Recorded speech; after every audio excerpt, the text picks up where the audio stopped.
अस्सलाम वालेकुम, this is doctor Wajiya Gulzar, clinical oncologist. आज हम एक इम्पॉर्टेंट और अहम टॉपिक पे बात करेंगे। वो है कि ऐसा सी ब्रेस्ट के केस में सी ब्रेस्ट अगर एक पेशेंट को ब्रेस्ट कैंसर हो जाता है तो ऐसी कौन सी इन्वेस्टिगेशंस हैं जो कि इम्पॉर्टेंट हैं और जिनकी करवाए बगैर हम इलाज शुरू नहीं कर सकते, क्योंकि उनके करवाए बगैर पेशेंट की स्टेज ही नहीं डिफ़ाइन होती। सो जब एक पेशेंट प्रेजेंट करती है with a history of lump और a lesion in the breast with और विदाउट द एक्सिलरी नोड्स, यानी कि अगर एक पेशेंट की लीजन आ रहा है ब्रेस्ट में, चाहे बगल में गिल्टी है या नहीं, तो सबसे पहले तो पेशेंट को एडवाइस किया जाता है मेमोग्राफी।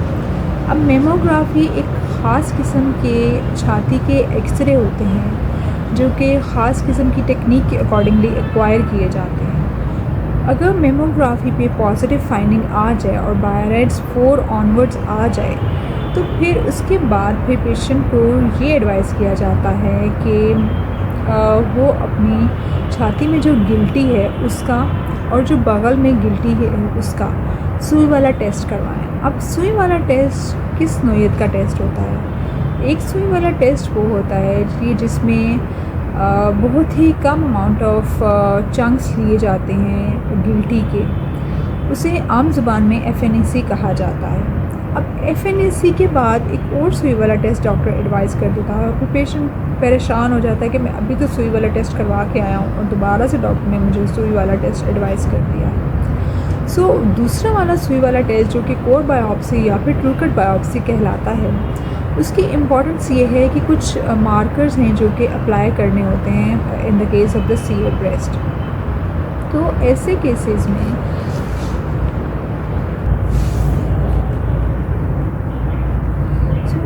सुई वाले टेस्ट में कुछ ऐसे इम्पॉर्टेंट मार्कर्स अप्लाई करने होते हैं जो कि आगे फर्दर भी ट्रीटमेंट प्लानिंग में और ट्रीटमेंट डिसीजन में कीमोथेरेपी टाइप में हेल्पफुल होते हैं। वो है ER, PR and HER2 positive. ER is the oestrogen receptor, PR is the progesterone receptors and HER2 positive receptors. So accordingly, second investigation हमारी after the mammography is the true cut biopsy or the FNAC. Third investigation, which is very important for defining the proper treatment and staging of the CA breast, is the contrast enhanced CT chest and upper abdomen.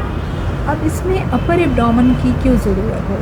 CA breast या cancer of the breast की जो metastatic primary site है वो है liver है, lung है या फिर बोन्स हैं। सो अगर पेशेंट का contrast enhanced CT scan advice किया जा रहा है ऑफ द चेस्ट, फिर साथ ही हम अपर एब्डोमेन का भी CT स्कैन एडवाइस कर लेते हैं ताकि उस पेशेंट का लिवर स्टेटस भी देख लिया जाए कि कहीं कहीं बीमारी लिवर में तो नहीं है, तो उसके अकॉर्डिंगली भी पेशेंट की स्टेज और पेशेंट का ट्रीटमेंट डिसाइड होता है।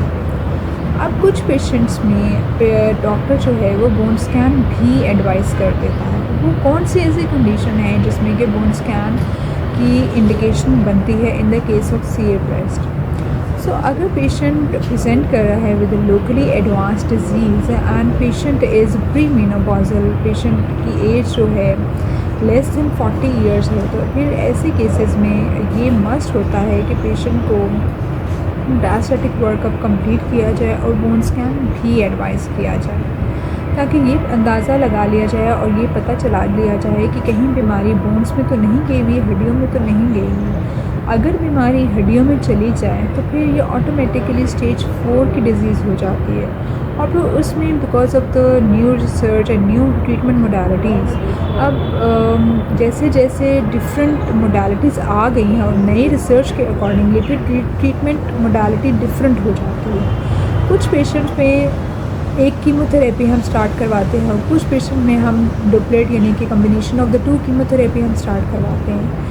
कुछ पेशेंट्स में डायरेक्ट एक गोली स्टार्ट करवा दी जाती है। ये सब कुछ according to the patient performance status, patient age, patient menopausal, pre menopausal है, पोस्ट मेनोपॉजल है, उसके स्टेटस पे और अकॉर्डिंगली पेशेंट की स्टेज पे डिफ़ाइन किया जाता है।